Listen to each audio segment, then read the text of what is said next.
Good morning, my dear children. I hope all are fine and safe. Now, children, what you all study in the last class? Yes, crop production and management lesson. Crop production and management. Yes. Now, in that what you all study? First you will come for the crop production. Okay. Now, crop production, what is agriculture? What is agriculture? What are the agricultural practices? What are the agriculture practices you are studying? Now say what are the agriculture practices?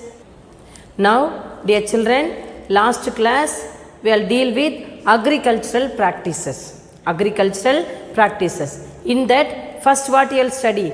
Soil preparation. Soil preparation. Soil preparation is the most important aspect in the agriculture. Soil preparation is the most important aspect in the agriculture. In that what you will study? First ploughing method by manually or machinery ploughing, that you will study. Yes. Next what you will read? Next one is a sowing of seeds. Sowing of seeds. Now you select the good quality of seeds, then you are sowing the seeds. Okay. Next what you will study? Irrigation. Irrigation is very very important. What are the irrigation you will study? Drip irrigation, sprinkler irrigation and all you will study. Okay. Now in this class we will study about weeding. We will deal with the weeding. What is weeding? Any idea about weeding? What is weeding? What is weed? Okay. Unwanted, desirable plants, unwanted things. We have to remove the unwanted things. Okay. Now in the crop field, unwanted things removing is called as a weeding. In the weeding, both manually or machinery weeding. Weeding takes place both manual weeding and machinery weeding. Mechanical methods. This is the most common method in which weeds are destroyed physically. Hand pulling or weeding with the help of weeding hoe is the oldest and most efficient method for controlling weeds. Next one, tillage methods. It is one of the practical method of destroying weeds of all categories. Weeds are buried in the soil and also exposed to sun heat by deep ploughing.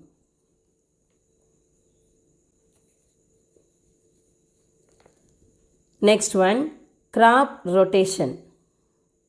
In this method, proper rotation of crops is followed for controlling crop associated and parasitic weeds.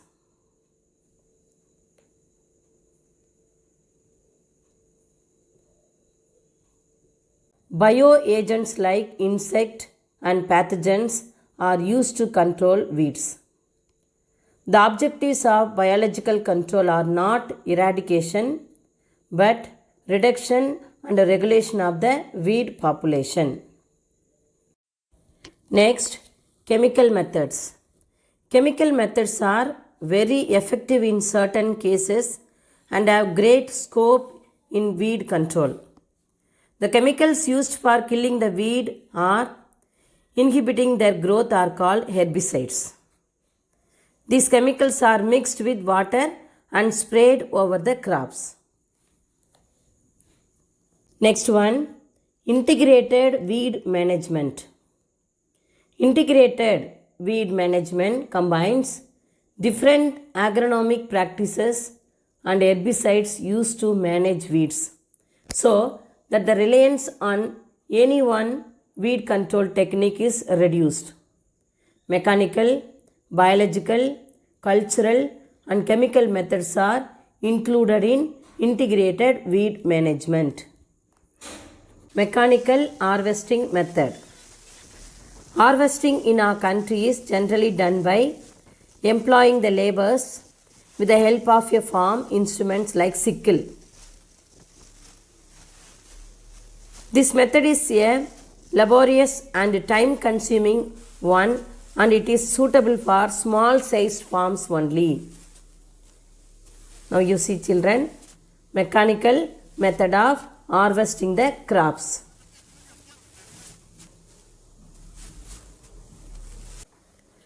Next, manual harvesting. This is the major method of harvesting in India. Certain crops are harvested without using tools. See, the man is doing.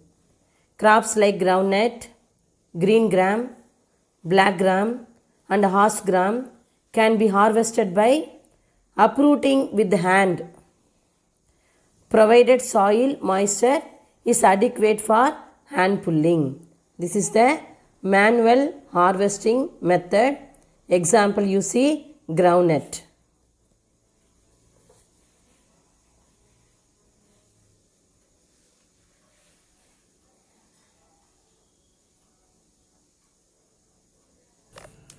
Children, next one, machine harvesting.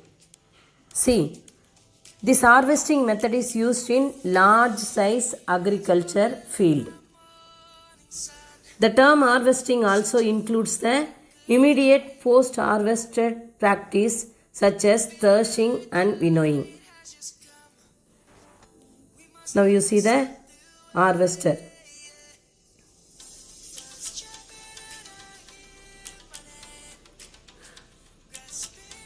See the machine harvesting. This harvesting method is used in large size agriculture field.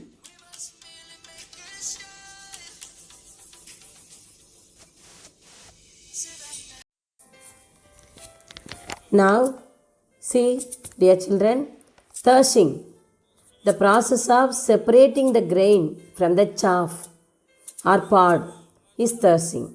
Okay, now you see the video, the process of separating the grains from the chaff or pods is threshing. After threshing, we must separate the grains from the chaff. Okay. Now you will see, after threshing, we must separate the grains from the chaff. Winnowing is the process of separating the grains. Winnowing is the process of separating the grains. Okay, now you will see how they separate the grains.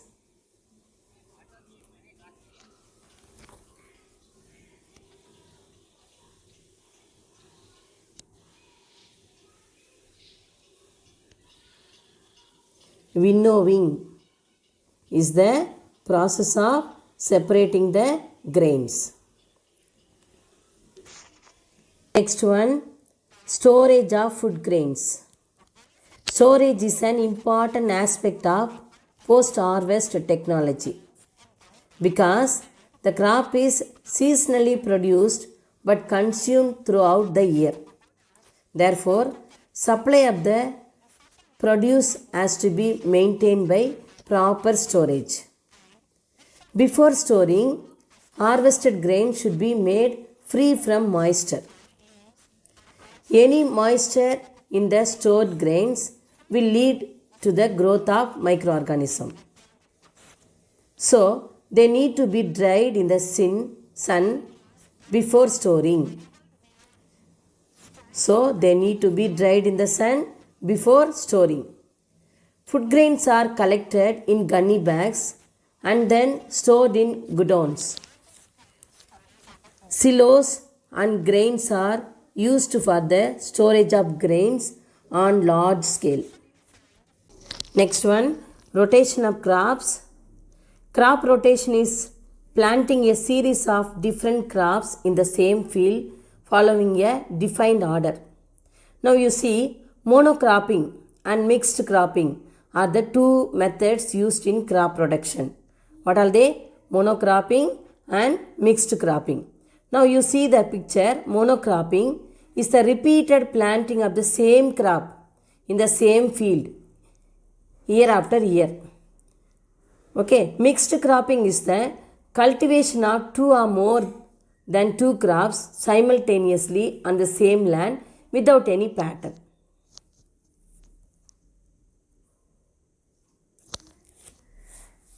Next you see, crop rotation has many advantages. Many crops like legumes may have positive effect on succeeding crops in the rotation.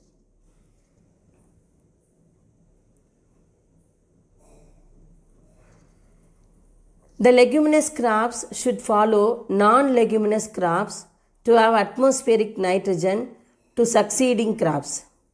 It helps in maintaining a better balance of nutrients in the soil. Weed problem is less in intercropping system compared to the sole crops.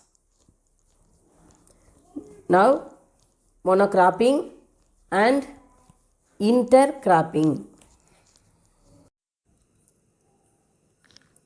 Next, seed bank.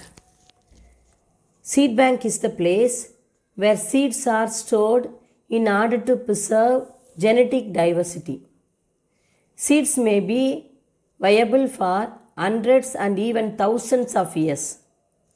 Seed banks are like seed libraries that contain valuable information about evolution strategies of plants.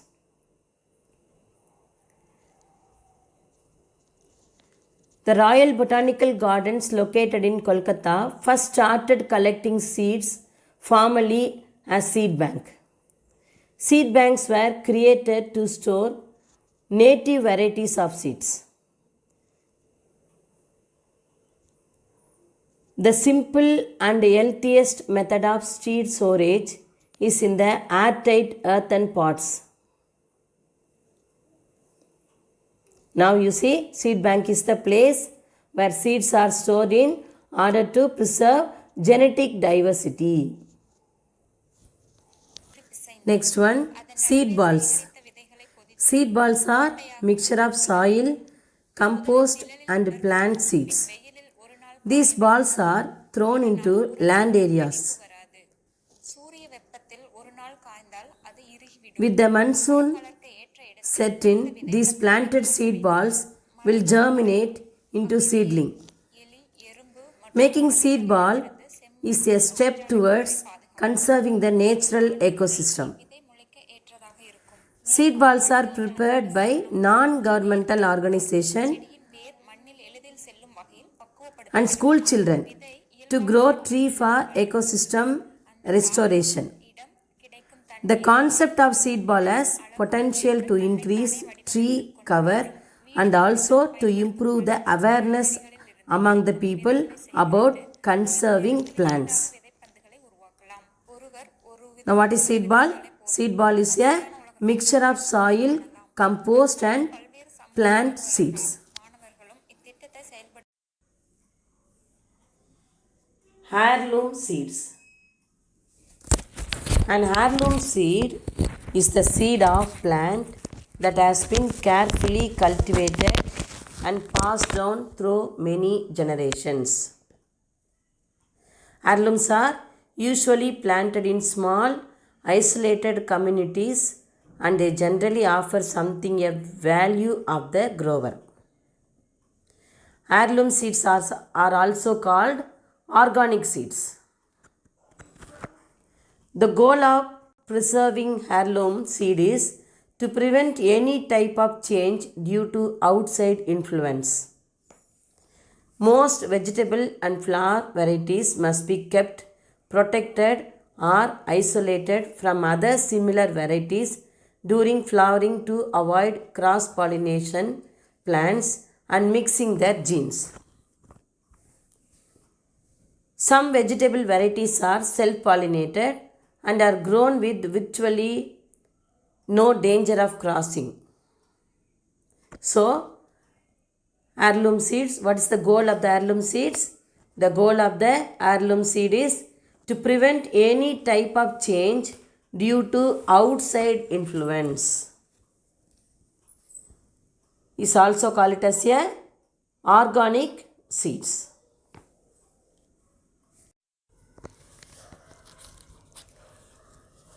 Agricultural research institutions. Agricultural research institutions formulate the agricultural practices based on recent research results and farmers' needs. First one, see the diagram. Indian Agricultural Research Institute. Indian Agricultural Research Institute, IARI. The Indian Agricultural Research Institute is a national institute for agriculture research, education and extension. IARI is commonly known as the Pusa Institute. It is financed and administered by the ICAR, that is Indian Council of Agricultural Research.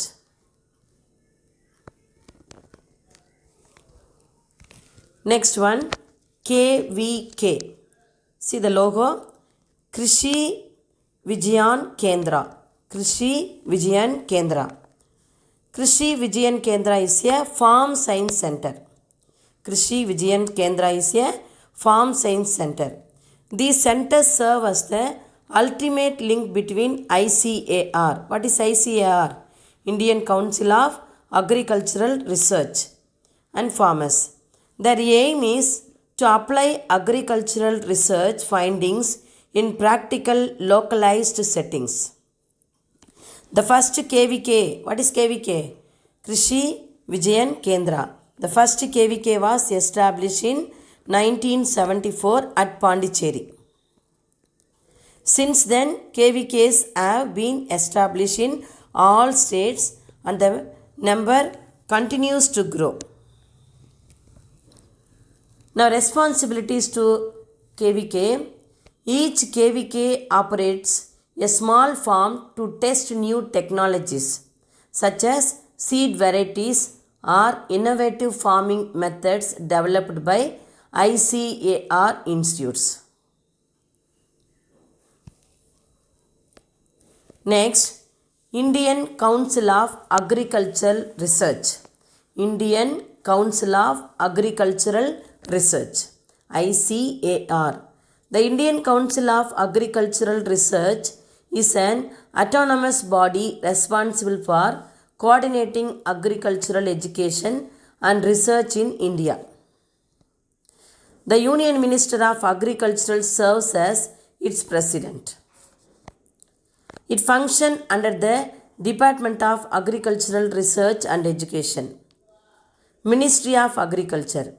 It is the largest network of agricultural research and education institutes in the world. ICAR. What is ICAR? Indian Council of Agricultural Research. What is KVK? Krishi Vijayan Kendra. Now what is IARI? Indian Agricultural Research Institute. Next, foliar sprays. See, foliar feeding is a technique of feeding plants by applying liquid fertilizer directly to their leaves. Now you all see this. Plants are able to absorb essential elements through the stomata in their leaves. But a total absorption takes place through epidermis. What is epidermis? Epidermis is an outer layer of the leaf. Now, foliar feeding is generally done in the early morning or late evening. Early morning or late evening. Now you know what is foliar sprays? Foliar feeding is a technique of feeding plants by applying liquid fertilizer directly to their leaves. Effective microorganisms. EM technology. Effective microorganisms technology. Now, effective microorganisms are a culture of different effective microbes. What is microbes? Small, minute. With the help of the microscope only, you will see. Commonly occurring in nature. Nitrogen fixers, phosphate stabilizers, photosynthetic microorganism, lactic acid bacteria, yeast, rhizobacteria, and various fungi and actinomycetes are used as effective microorganisms.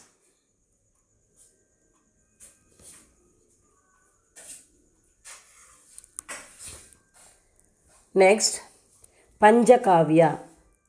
Now we all see this. Panchakavya is a, Panja means 5. Panchakavya is a promoter with a combination of 5 products obtained from the cow, which includes cow dung, cow's urine, milk, curd, and ghee. I'll repeat. 5 product: cow dung, cow's urine, milk, curd, and ghee. All the 5 products are collectively termed as Panchakavya. Now you know what is Panchakavya? Panchakavya is a promoter with a combination of 5 products obtained from the cow, which includes cow dung, cow's urine, milk, curd, and ghee. All the 5 products are collectively termed as Panchakavya. It has the potential to play the role of promoting growth of providing immunity booster. Panchakavya can be used for seed treatment also. For this, seeds are soaked for 20 minutes before sowing.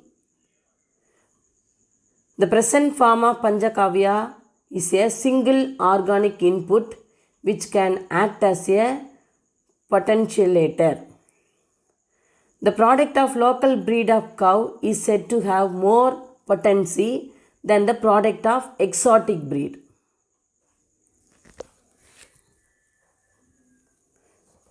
Next one, wormy wash.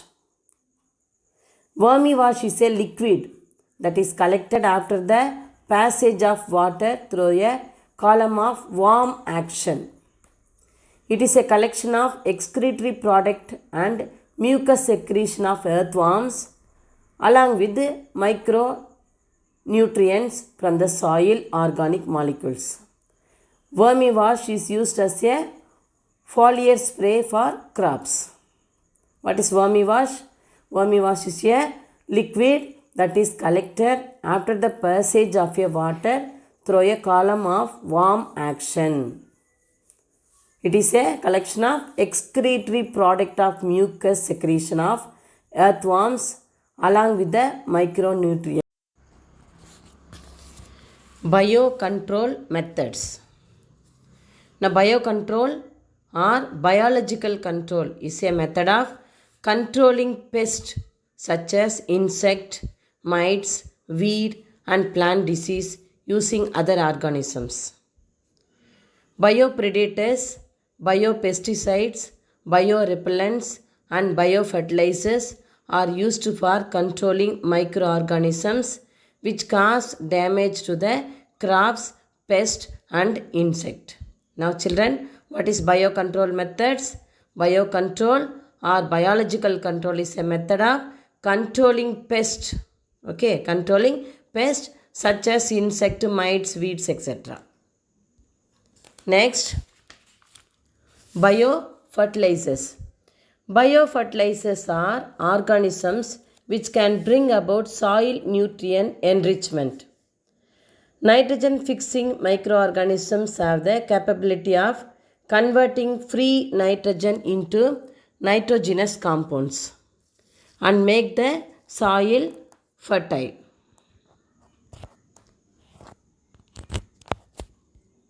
Next, biorepellent. Compound azadirachtin obtained from seeds of neem serves as a good insect repellent.